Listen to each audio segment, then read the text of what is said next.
Hello student, मैं अमन गुप्ता आपके हमारे इस यूट्यूब चैनल पे स्वागत करता हूं। आज का जो हमारा टॉपिक है वो है ट्रिग्नोमेट्री यानी कि त्रिकोणमिति। तो ये जो टॉपिक है ये बहुत कॉमन टॉपिक है, क्योंकि इस टॉपिक का जो यूज़ है वो सिर्फ 10th में ही नहीं बल्कि 11th, 12th और हायर एजुकेशन जैसे ग्रेजुएशन, पोस्ट ग्रेजुएशन, पीएचडी, यानी कि जब तक आप मैथ्स पढ़ते रहोगे जब तक इस टॉपिक का यूज़ होता रहेगा। यानी कोई सी भी टॉपिक आप पढ़ रहे हो तो उसके अंदर इस कॉन्सेप्ट से क्वेश्चन जरूर आते हैं। तो इसलिए इस कॉन्सेप्ट का क्लियर होना बहुत ज़्यादा जरूरी है। अगर आप इसका बेसिक कॉन्सेप्ट आपका क्लियर नहीं है तो आगे जाके आपको बहुत सारी प्रॉब्लम्स हो सकती हैं।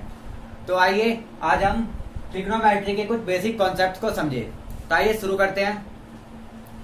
सबसे पहले ट्रिग्नोमेट्री होता क्या है और इसका यूज हम क्यों करते हैं ये जानते हैं। तो ट्रिग्नोमेट्री बेसिकली हम ट्रायंगल के लिए यूज किया जाता है और वो एक स्पेशल टाइप का ट्रायंगल होता है और वो ट्रायंगल होता है एक राइट एंगल ट्रायंगल यानी कि समकोण त्रिभुज। और ये ट्रायंगल क्या होता है ये आपको पता है कि जिसमें कम से कम एक एंगल 90 डिग्री का होना चाहिए, यानी कि 90 डिग्री का एक कोण होना चाहिए। तो जब इस तरह के कोई ट्रायंगल हो तो उसमें ये जो तीन साइड्स होती है यानी जो तीन भुजा होती है इनकी कुछ स्पेशल नाम होते हैं।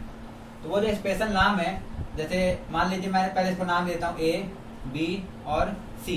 यहाँ पे जो बी है वो 90 डिग्री का है, तो जो बी के सामने वाली जो साइड होती है यानी कि यहाँ पे जो 90 डिग्री एंगल है उसके जो सामने वाली साइड है उसको हम बोलते हैं, हिंदी में उसको हम बोलते हैं कर्ण और इंग्लिश में बोलते हैं हाइपोटेनियस।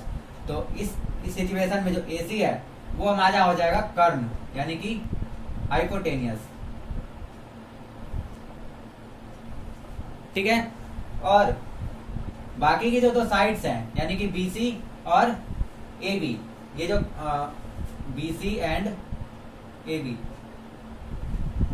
बेसिकली इनको हम बेस और परपेंडिकुलर बोलते हैं। लेकिन यहाँ पर जो बेस और परपेंडिकुलर डिपेंड करेगा वो डिपेंड करेगा एंगल पे, यानी कि हमें किस एंगल को लेकर चलना है उस पर डिपेंड करेगा। तो सबसे पहले हम इसके सिंबल्स देख लेते हैं। जैसे जो हाइपोटेनियस होता है उसके लिए हम सिंबल H का यूज करते हैं, और जो परपेंडिकुलर होता है जैसे यहाँ पे मान लेते हैं कि जो AB है वो परपेंडिकुलर है, परपेंडिकुलर यानी कि लंब, और जो BC है उसको हम बोल लेते हैं बेस यानी कि आधार।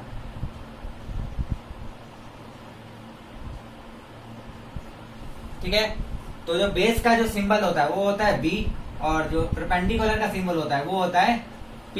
ये सारे स्मॉल में हम लिखते हैं इनको।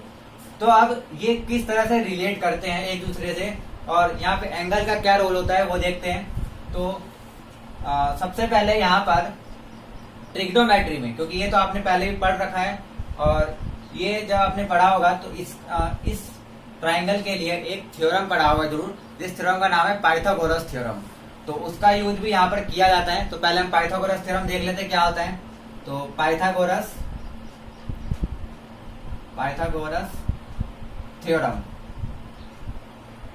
ठीक है, यानी कि पाइथागोरस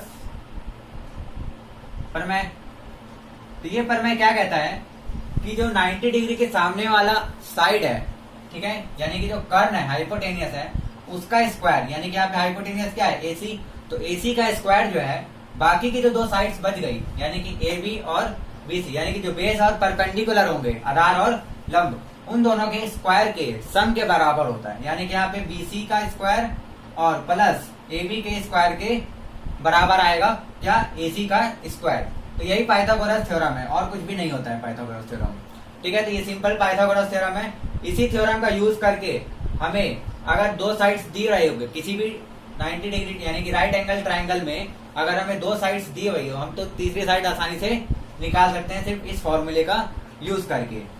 तो ये पाइथागोरस थ्योरम था। अब आइए देखते हैं हम आगे कि ट्रिग्नोमेट्री के जो टर्म्स है जैसे साइन, कोस, टेन, इनके बारे में पढ़ते हैं कि ये क्या होते हैं। तो आप ये नोट कर लीजिए। तो आइए देखते हैं आप। तो सबसे पहले तो हमें क्या करना है, हमें कुछ टर्म्स पढ़ने हैं जैसे कि साइन। तो इसका पूरा नाम होता है साइन, SINE। इसके बाद होता है कोस, तो इसका नाम होता है कोसाइन। इसका पूरा नाम क्या होता है? कोसाइन। और एक होता है टेन, इसका पूरा नाम होता है टेंजेंट। यानी कि जो साइन है उससे बनता है साइन, कोसाइन से बनता है कोस, और टेंजेंट से बनता है टेन। इसी के साथ तीन और टर्म्स होते हैं, बस क्या करना है, हमें इनके आगे को लगा देना है।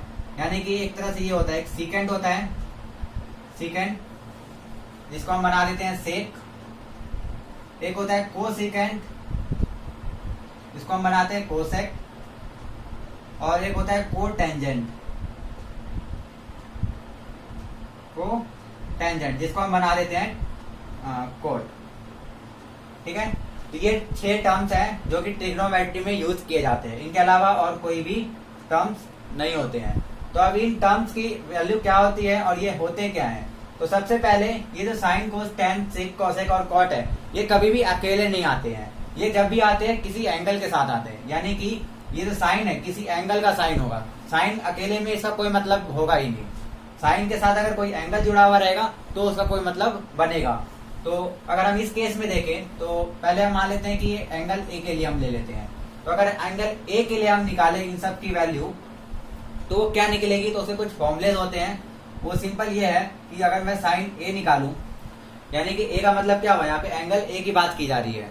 ठीक है, तो एंगल ए के लिए ए के जो सामने वाली जो साइड होती है वो हमेशा पी बन जाती है, यानी कि परपेंडिकुलर, यानी कि लंब।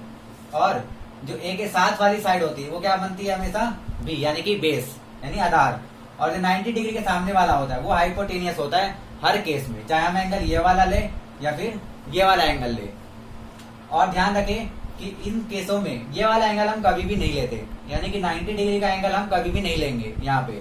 ठीक है, तो हम कौन सा एंगल लेंगे? ये वाला और या फिर ये वाला, इन दोनों में से कोई एक एंगल लेते हैं हम। तो अगर मैंने साइन ए लिया है तो इसके लिए जो केस बनेगा, इसका सिंपल फॉर्मूला होता है साइन का, ये होता है पी बटे एच, यानी कि जो परपेंडिकुलर है और हाइट, उन दोनों का रेशियो निकालना होता है। तो यहाँ पे जो परपेंडिकुलर है वो क्या है? बीसी, और जो हाइट है वो क्या है? वो है एसी। तो जो साइन ए आएगा वो क्या आएगा? बीसी बटे में एसी, यानी कि बीसी की जो लेंथ है और एसी की जो लेंथ है उनका रेशियो निकालेंगे तो वो क्या निकलेगा? साइन ए, यानी एंगल ए के लिए साइन की वैल्यू निकलेगी। इसी तरह जब हम कॉस ए की वैल्यू निकालते हैं तो इसका फॉर्मूला होता है बी बटे एच। ठीक है, और यहाँ पे बी क्या है? ए बी है, और एच क्या है यहाँ पे? ए सी। तो यानी कि ए बी और ए सी का जब रेशियो करेंगे तो क्या निकलेगा? कॉस ए, यानी कौन? एंगल ए के लिए कॉस की वैल्यू निकलेगी। इसी तरह जब हम टेन ए निकालते हैं तो इसका फॉर्मूला होता है पी बटे बी। ठीक है, तो यहाँ पे पी क्या है? यहाँ पे पी है बी सी, और बी क्या है? A B. इसी तरह बाकी की जो 3 वैल्यूज होती हैं वो इन तीनों की अपोजिट होती है। यानी कि जो कॉसेक है,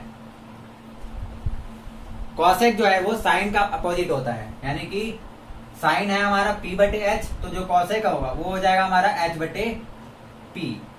ठीक है, तो जो एच है यहाँ पे हमारा वो क्या है? ए सी है, और पी क्या है यहाँ पे? बी सी, तो इसका अपोजिट हो जाएगा। इसी तरह जो सेक है, सेक यहाँ पे ए लिखना था, और जो सेक है वो कॉस का अपोजिट होगा। यानी कि कॉस है बी बटे एच, तो ये हो जाएगा एच बटे बी, और इसकी वैल्यू आएगी ए सी बटे ए बी। और इसी तरह टेन का अपोजिट होता है कॉट, तो कॉट ए की वैल्यू आएगी बी बटे पी, यानी कि ए बी बटे बी सी। तो ये कुछ फॉर्मूले हैं, सिंपल फॉर्मूले हैं, इसको आप आसानी से याद कर सकते हैं। साइन, कॉस, टेन, कॉसेक, सेक और कॉट की इन वैल्यूज को सिंपली आपको क्या करना है? 1, 2 और 3, इन तीनों की वैल्यू को याद कर लेना है। तो ये तीनों अपने आप याद हो जाएंगे, क्योंकि ये तीनों क्या है? इन तीनों के अपोजिट हैं बस। ठीक है, तो इन तीनों का याद करने का एक सिंपल आप फॉर्मूला ये भी लिखा है। आप इसको इस तरह से लिख सकते हैं, पी बटे एच, बी बटे एच और पी बटे बी। आप इसको याद करने के इस तरह से बोल सकते हैं जैसे पंडित बद्री प्रसाद हर हर बोले। तो यहाँ पर इसका मतलब क्या हुआ? ये पी बटे एच है, ये बी बटे एच है और ये पी बटे बी है। तो ये बहुत सिंपल तरीका है, आप अपना इसको खुद का भी रूल बना सकते हैं कि किस तरह से इसको याद किया जाए। ठीक है, तो बस आपको इन तीनों वैल्यू को याद करनी है, बाकी ये जो 3 वैल्यू है इनके अपोजिट है। तो इस तरीके से ये सारी वैल्यूज याद हो जाएंगी। अब आइए इनके आपस में कुछ फॉर्मुलेज देखते हैं कि ये सब आपस में एक दूसरे से किस तरह से रिलेट करते हैं। तो आप ये नोट कर लीजिए। तो आइए अब देखते हैं इनके आपस में कुछ रिलेशन के क्या होते हैं। तो बहुत ही सिंपल रिलेशन है। जैसे कि अभी आपने फॉर्मूले में देखा कि जो साइन है वो P बटे एच होता है और उसका अपोजिट है कोसिक, और कोसिक का फॉर्मूला क्या होता है, एच बटे पी। तो यहाँ पर अगर हम इस तरह से लिखें कि साइन ए, यानी यहाँ पे अगर मैं कोई भी एक एंगल ले लूँ थीटा, जरूरी नहीं है कि मैं इसी केस के लिए ले रहा हूँ, किसी भी नॉर्मल केस के लिए ये जो थीटा है ये क्या है, कोई भी एक एंगल होगा किसी भी ट्राइंगल में, ठीक है। तो जो साइन थीटा होता है वो किसके बराबर होता है, वो होता है 1 कॉसेक थीटा के बराबर। यानी सिंपल है कि जो साइन और कॉसेक होते हैं वो दोनों एक दूसरे के रेसिप्रोकल होते हैं, यानी कि अपोजिट होते हैं, ठीक है। तो ये साइन थीटा किसके बराबर आ गया, 1 कॉसेक थीटा को। अब इसी फॉर्म को मैं इस तरह से लिख सकता हूँ कि कॉसेक थीटा जो है वो हो जाएगा 1 साइन थीटा, ठीक है। क्योंकि अगर मैं कॉसेक को इधर ले जाऊँ, साइन को इधर ले आऊँ, तो ये सेम केस बन जाएगा। तो ये दो फॉर्मूले हैं, कुछ एक ही फॉर्मूला है वैसे, बेसिकली इसको हम दो अलग अलग तरीके से हमने लिख दिया है।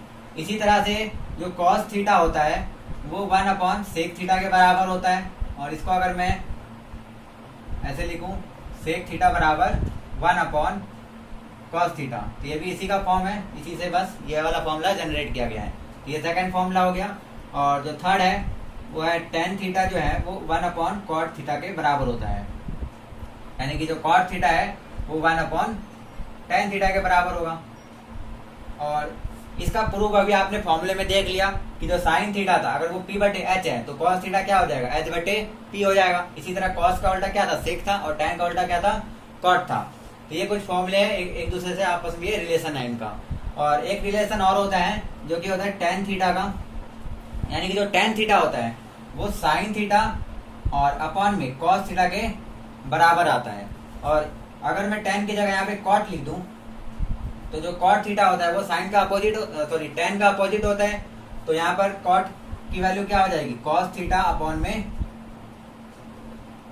Sine theta. तो ये दो फॉर्मूले और जनरेट हो जाते हैं इन्हीं से। तो ये बहुत ही बेसिक सिंपल फॉर्मूले हैं जिनका यूज आपको एंगल्स निकालने के लिए किया जाता है। यानी कि अगर आपको साइन की वैल्यू पता है, कॉसेक की निकालनी हो, कॉस की पता है, सेक की निकालनी हो, तो आप डायरेक्ट आसानी से बस उनका रेसिप्रोकल कर दीजिए तो वैल्यूज निकल आएगी। तो ये फॉर्मूले उसमें यूज किए जाते हैं। तो आज के लिए सिर्फ इतना ही। ये ट्रिग्नोमेट्री के कुछ बेसिक कॉन्सेप्ट थे। हमारी नेक्स्ट वीडियो में हम ट्रिग्नोमेट्री के और भी कुछ फॉर्मूलेस और इनके एंगल्स की कुछ प्रॉपर्टीज पढ़ेंगे, जैसे 0 डिग्री या 45 डिग्री या 30 डिग्री पे इनकी वैल्यूज क्या क्या होती है, और उस टेबल को हम जनरेट करना सीखेंगे। तो आज की वीडियो में सिर्फ इतना ही। अगर आपको ये वीडियो पसंद आया हो तो प्लीज लाइक करें। अगर आप हमारे चैनल पर नए हो तो प्लीज सब्सक्राइब करें और बेल आइकन को दबाना ना भूलें, जिससे कि आपको आने वाली नोटिफिकेशन मिलती रहे। और अगर इस टॉपिक के रिलेटिव आपको कोई भी डाउट हो तो आप कमेंट बॉक्स में कमेंट कर सकते हैं, हम वहां पे आपको रिप्लाई देने की कोशिश करेंगे। तो थैंक यू, जय हिंद।